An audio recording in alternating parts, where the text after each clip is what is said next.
women who had to be shocked into the reality of regretting their abortion, the dreams, the sounds, the fear, the anxiety, the panic. I really think that doctors, whatever aspect of medicine they're in, they begin to realize that there's an aspect of what they do that is barbaric or cruel.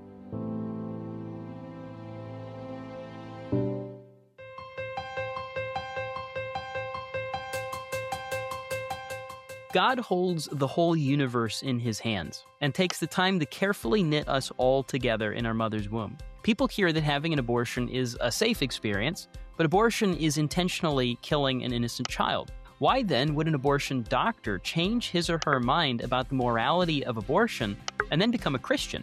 And why do some never change their mind? We cannot be silent about this critical issue, so today we've invited Dr. Wheeler and Dr. Bruchalski to share their stories of how they went from an abortionist to a proud advocate for life.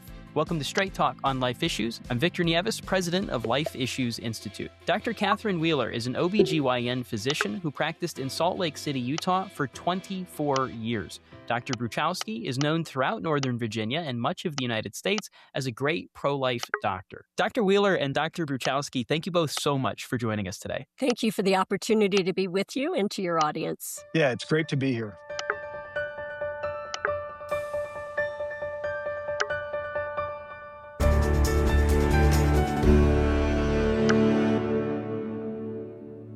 Well, I think the best place for us to start, I would love to get both of your stories. What have you done? What's the trajectory that got you to where you are today? Because both of you are such wonderful voices for the unborn, and I think people will gain a lot from hearing your testimonies. Dr. Bruchalski? For the first 2 years of my residency, I performed abortions as part of good reproductive health to help liberate women from the chains of their fertility. And it wasn't political, it was really medical.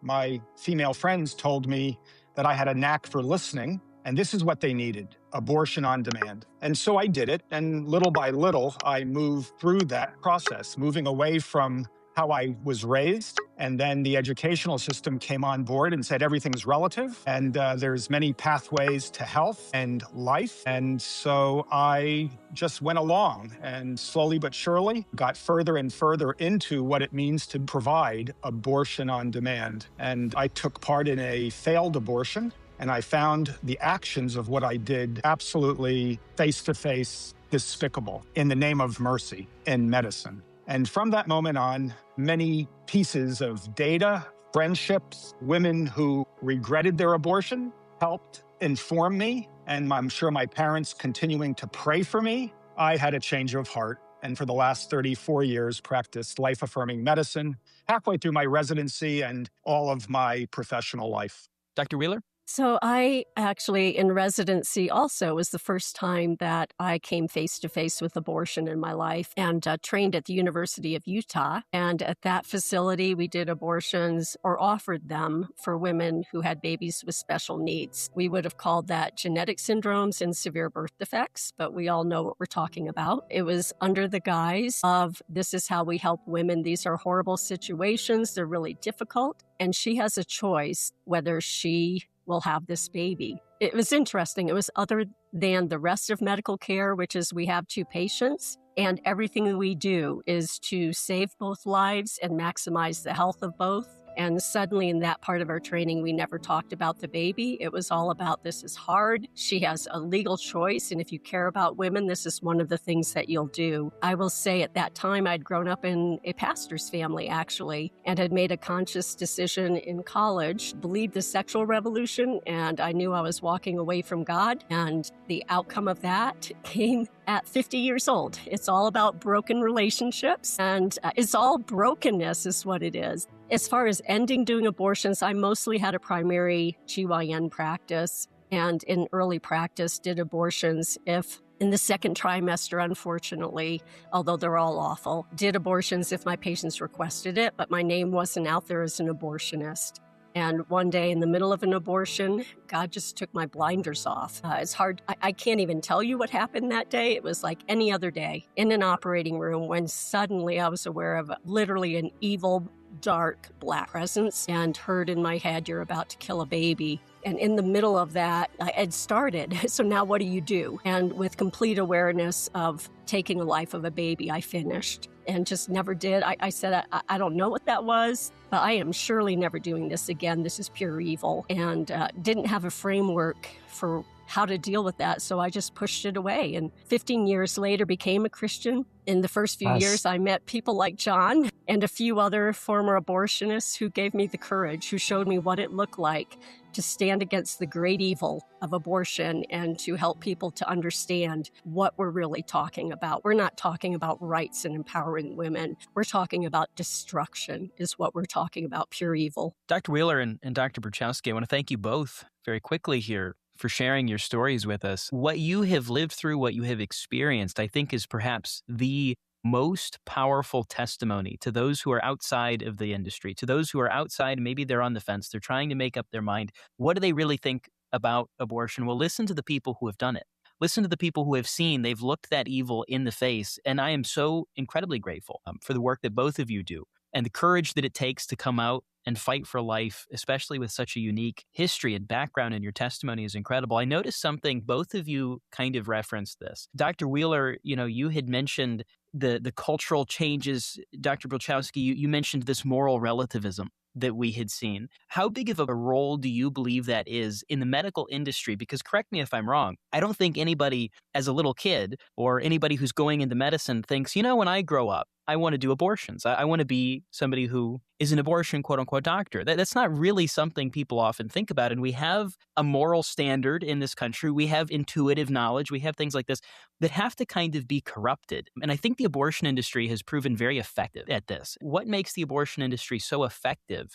Because nobody really wants to be an abortionist, yet they continue to find more to do it. Yeah. Do you know, I would see it as a frog in the water with it heating up. This is really a capturing of the mind and the heart of people. I can't remember who it was who said this, but if they can get you to believe in an absurdity, they can get you to commit an atrocity. It's all about introducing into our brains thoughts that are just, when you're younger and innocent, we all know these are human beings that we're killing, but there's this gradual indoctrination into our thoughts through everything around us. And if we don't get to our children in advance and ground them in God, in the dignity of every single human being, of the beauty of marriage between a man and a woman for an entire lifetime, a covenantal commitment that you never leave or betray the other person and raise your kids. We've got to get ahead of this. And that's the only way, is to raise up the good, true, and beautiful for our children. And then this will be completely unthinkable. We'll just reject it outright. Yeah, I can't agree enough, Catherine, with that assessment. We both started out with brokenness. Everything seems to be broken, especially when our mind gets darkened and our hearts get hardened and our will gets weakened. Adding just to what you beautifully said, there are emotional drivers to why women seek abortion. Shame, guilt. They commit a mistake of sleeping with somebody who doesn't give a darn about them. Yeah. And this idea of unwantedness becomes the driver, and it is absolutely relativistic. Meaning, in my world, in one room, I saved the baby and I call it a baby because the mom wanted it, the woman wanted it. The very next room, right across, right in the next very room, same diagnosis, same problem. The mother says, get it out of me. And I do that. Yeah. And so, Catherine spoke about it, but just like she said, we have to get to those drivers of why, because now we're doing chemical abortions. And they, once again, when you say it's not medicine, there's no oversight, there's no doctor visit, there's no reporting of side effects. It comes over the internet with no real questions, no ultrasounds, and then they have it in their house. Then they're told to go to the emergency room, lie about it. Oh, it's just a miscarriage. And the data is skewed, the process, and the numbers are still going up. So it takes, I think, a both-and approach, just like Catherine said. The truth and parents and Jesus and God and the true good and beautiful. But I also think we have to create safe spaces that our children know that they're loved and that they're made to love sexually, to combat the sexual revolution, but also within the home and within the school and within the pro-life movement. I think that's what I've learned through, say, APLUG and the CMA and the CMDA, the medical doctors who kind of live their faith, but also live the science. It's this faith, but it's also the reason. Dr. Bruchowski, you mentioned some of the things that we can do to protect the next generation. What are some of the things that we can do to reach out to those who are currently in the abortion industry, whether they're working in one of the facilities or whether they're the abortionists themselves? Is there anything concrete that we can be doing to kind of snap them out of it? So I would almost liken it to something of a trance that the abortion industry puts people in. How do we bridge that gap? How do we get to the abortionist? You bring up such a good topic. Both Catherine and I have begun a conversation about how to reach out to our brothers and sisters on that side of the fence. All I know is that when you're in that trance and you are closed off interiorly, something has to happen on their side. Because remember, it's not a conversational, it's not something that you kind of rationalize to. I would say it's something experiential. In my case, it was a failed abortion, just like Gosnell. No, I didn't take a scissors to the back of the neck. I kind of did that when we were doing our D and X's, but what I did was I just tried to suffocate the living born child. I literally tried to suffocate it after it was born. Because really, the reasons we kill inside the womb are the same as infanticide. I'm hoping that just like women who had to be shocked into the reality of regretting their abortion, the dreams, the sounds, the fear, the anxiety, the panic. I really think that doctors, whatever aspect of medicine they're in, they begin to realize that there's an aspect of what they do that is barbaric or cruel. And then as we get out in the system and we make our rounds, somehow they find us, and we should be doing a better job asking them. Out in California, at the California March for Life, like I started speaking to University of San Francisco in the backdrop, because that's a large, very few doctors do abortions. They're trying to train abortionists. They're doing the cutting edge of abortion care, quote unquote, the abomination of that. And I think that's where we can make a difference by sharing with them our testimonies. Catherine, you and I began this conversation, but I think you've maybe thought through this more. What do you think? Yeah, I think what you said about safe spaces is so incredibly important. And you and some others held some of that safe space for me. Because here's the thing, when you've done something absolutely atrocious, like you can't even believe that you've done it. And then what do? Like the first thing you do is you deny it. You're like, well, I can't talk about this. This is horrendous. Like, who does this? And then I don't know how you move forward from that without knowing that Jesus actually paid for that. Like it has to go beyond like somebody forgives me and I take this lightly. Absolutely not. Jesus died a horrific death and paid for it legally. It's all paid for and we have to receive that. That is necessary. And then it's so good on the other side. I try to, as much as I can in public, say, come out of the dark. It's so much better here. Oh, it's freedom here. And you can help others to see what's going on. But I think the other thing is it's a process. So, experience has to happen. For me, it was the horror of seeing that I was actually killing a human being, which you can't explain the darkness or the fog. You can't explain it. It's demonic. And so then on the other side of that, offering a place for healing and being able to, like I've spent the last almost 15 years trying to get all the lies out of my head and trying to replace it with the truth. It has to be confronted. So you have to have cognitive dissonance and you have to think through all the things that you believe that got you to the point of being able to do something as horrific. And I see that's one of the spaces where the prior abortionists can really provide safe places. We have no stones to throw. Like we're the worst of the sinners and God has redeemed us. And so we can help people as they go through that process of how did I get here and receiving forgiveness and new life on the other side. We don't deserve it. And it's been freely given to us.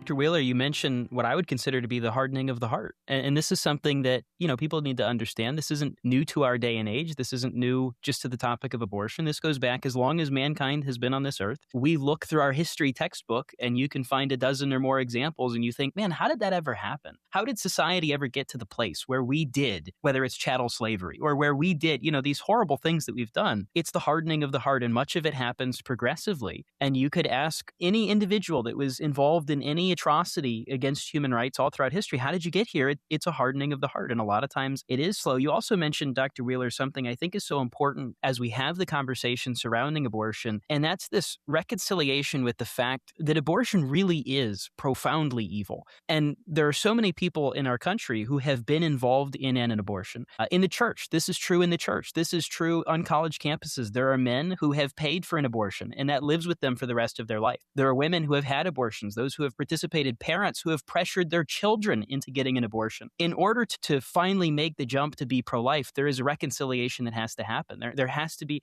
And so as a pro-life advocate, sometimes we run into people and we can't rationalize in our head why there's such a vehement defense of abortion. Well, because if you defend it to kind of prevent yourself from realizing what actually happened, what was actually the thing that you were involved in. And that's where I have a word of caution both to myself and to anybody else in the movement. We have to have truth. We have to be a movement that is founded on the truth that abortion kills an innocent human being. But if we look at the gospel, and I hope to get to what the role of the church can be going forward, we have to have grace and truth. We don't have truth without grace. We don't have grace without truth. We have to have grace and truth. And so when people do have that moment of reconciliation and they realize what they have done, what they've been a part of, I love the community that you two are making. And that's such in my opinion, a living out of the gospel and saying the cross is sufficient. Yes, absolutely. You've come from these terrible things. You're not alone. Many people have done. All of us have sinned and fallen short of the glory of God. What do you view as the role of the church in this? Because I see the church as foundational to absolutely everything. And I think that that's the missing piece in many ways to getting people out of this trance. Dr. Bruchowski?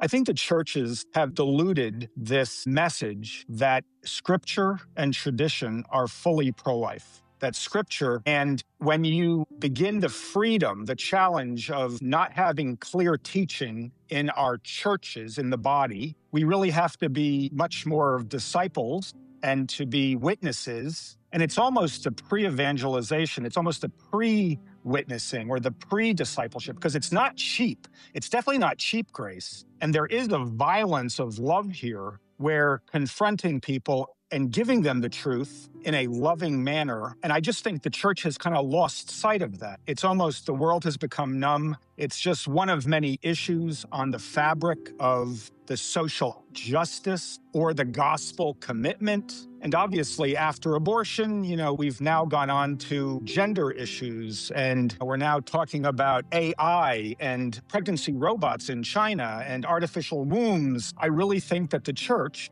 needs to kind of really re-examine themselves, just like we all do. We need to be examining ourselves. And I think that in whatever denomination we're in, there's teachings there that have been there from the beginning. And it seems like sometimes we're the last bastion of the church. But when you see church as the body of Christ on earth, I do think that it is very responsible. We have to be responsible to our pastors and our shepherds, because both Catherine and I, sometimes that story of the Good Samaritan, well, I think we're the innkeepers, meaning, Jesus is really the Good Samaritan. And we're there trying to take in and give what Jesus has already done. But I do think that we, as the doctors on this side, really have to have conversations with our pastors. And to begin that process within our home church or within the bigger church, the creedal church, where we experience the relationship with Jesus Christ. And,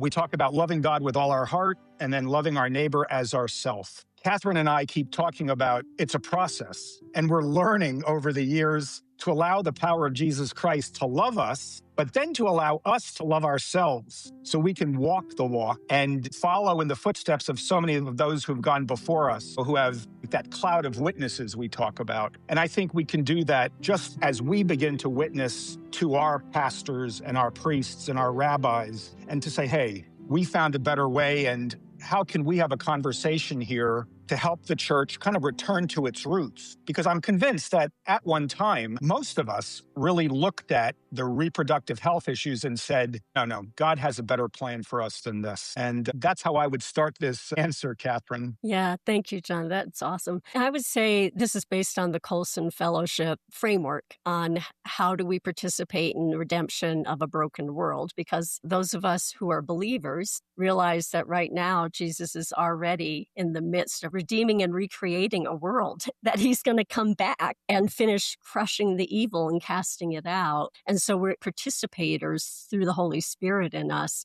And the Colson framework is basically four things. We hold up the good, true, and beautiful, as sacred as it is. We hold up that image to the world. This is what it looks like, which is why I started with male-female marriage, children with a permanent covenantal relationship as a gift to God, and spreading his image through the world. And secondly, I've, like John, have been in and out of a lot of churches since I became a Christian 15 years ago. And I'm just going to be frank. I've been invited to some lately who are taking bold stands, but the majority of them want nothing to do with God's ministry, with life and abortion. They're cowarding. And I go back to what happened in the Holocaust, which part of my awareness of the evil I did was through listening to Holocaust survivors and realizing that I am a Nuremberg doctor, that ordinary people still have evil down the middle of their hearts, and that God still redeems us. All of us have evil in the middle of our heart. That's the fallenness. And so we have to speak about it in the churches. If you look and see where the abortion industry is lying and silencing the people who can make a difference, like men, like the churches, like the people who've been involved, that's the front line. That's where churches need to be standing and in a redemptive way saying, you know what, we're all sinners. Jesus died for every sin. And if you've had an abortion or been involved, here's somebody who can talk to you about the redemption and love of Jesus. You don't have to carry this. That's the abortion industry shaming people to shut them up and make them hide. The churches cannot be silent. That's the evil one. The next thing is help and hope. It's the Good Samaritan, and that broken person beat up on the side that Jesus sees and brings to the innkeeper. That's the harvest. That's the harvest at the end of times. And thank you, John, for the innkeeper. I hadn't quite put that piece in it yet, but we are the workers of the harvest. And this is the end of the harvest. We're getting close. Will Jesus find us working when he comes back? Will we have oil in our lamp? And as John said, there's going to be a cost. This is Bonhoeffer's time. And if you look at Eric Metaxas's book, Letter to the American Church, he says, 5,000 of the 20,000 churches went with the Nazis. 10,000 sat like cowards in the middle while people were being destroyed and killed around them and stood up. And because of the cowardice, the 5,000 took a worse hit than they would have if 15,000 had stood together against the great evil. So help and hope is super important. This church is a safe place. If you become pregnant, do you know what? There's grace. We love you. We will stand with you. We will not abandon you. We'll do everything we can. And then the last part, which is maybe the first part, is to stand against the evil of our time. Like, we can't be cowards. I think it was Bonhoeffer who said, if you see a madman driving into a crowd, we don't just sit and wait and bury the dead and patch people up. We get in front of the vehicle and save people. And that's going to be a cost. It's going to hit us. But man, the grace, they're just taking over. We just laid down and given our culture over to complete destruction if we don't stand up. So whatever it takes, I'm thankful to Charlie Kirk and some of the others, Ella Cook, who was killed in Rhode Island, where I'm originally from. Like, they've been such witnesses to me. It's worth everything to be the word out there that they're going to try to kill, but it's the truth. And that's what's going to save people, is speaking the truth. Man, between the two of you, I think anybody listening should be ready to run through a brick wall. There is a fight to be had. Well, Dr. Wheeler and Dr. Bruchowski, thank you both so much for your testimony today. Victor, thank you so much for what you're doing. It's wonderful work. Victor, thank you so much.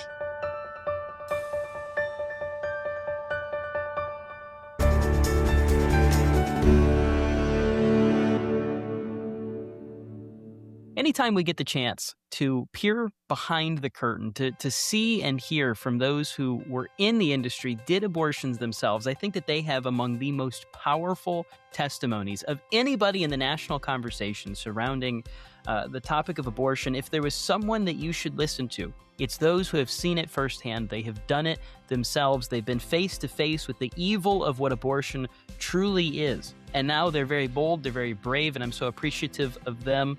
Their courage to share in defense of life, to share the truth of what really happens in abortion. I'm just so grateful to Dr. Bruchowski and Dr. Wheeler. I want to encourage you, our listener, to visit our website, lifeissues.org. There we'll have resources and information to help you defend life as well. Share it with your friends, your family members, your church community, and share this program to someone that you think would be blessed by it. Be sure to tune in next week for another Straight Talk on Life Issues.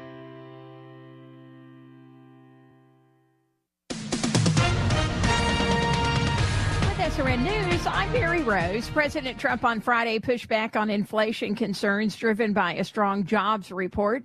He told reporters aboard Air Force One, "We have good everything, good numbers, but the job numbers just came out and they were fantastic, far better than even anticipated. They anticipated pretty good, but they had no idea it was going to be that. And unfortunately, we're in a world where for the last 15 years or so, when you have good numbers, the market goes down. When you have bad numbers, the market goes up because too much emphasis is placed on inflation."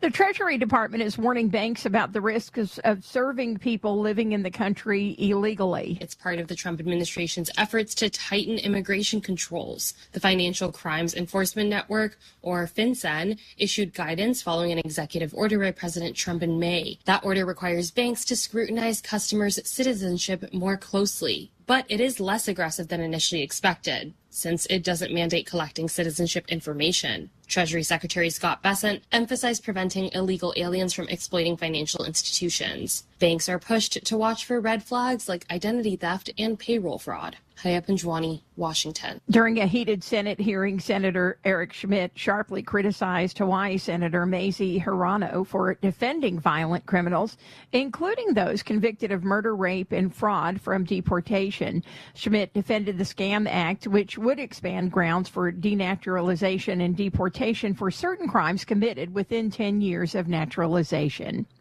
Motorists and airline passengers aren't the only travelers thinking about high fuel prices as summer vacations near. Recreational boaters are feeling a pinch from the Iran war, too. This is SRN News. China demolishes a church. The congregation of the Yazhong Church has no building anymore. Chinese authorities evicted members and then brought in heavy equipment to flatten the structure in the country's mountainous southern region. China Aid reports that the action was taken because the congregation refused to display the Chinese flag inside the sanctuary. The ruling Communist Party is in the midst of another nationwide crackdown on Christians. Michael Harrington reporting. Religious congregations are helping refugees adjust to life in the U.S. In Durham, North Carolina, 2 congregations, a church and a synagogue, have stepped in to provide women from Afghanistan with a 7-week sewing circle. The Trump administration has proposed raising its refugee admissions cap from $7,500 to $17,500. The administration is also reportedly considering a plan to relocate over 1,000 Afghan allies who aided U.S. forces. This is SRN News. A British actor known for his suave, smooth voice has passed away.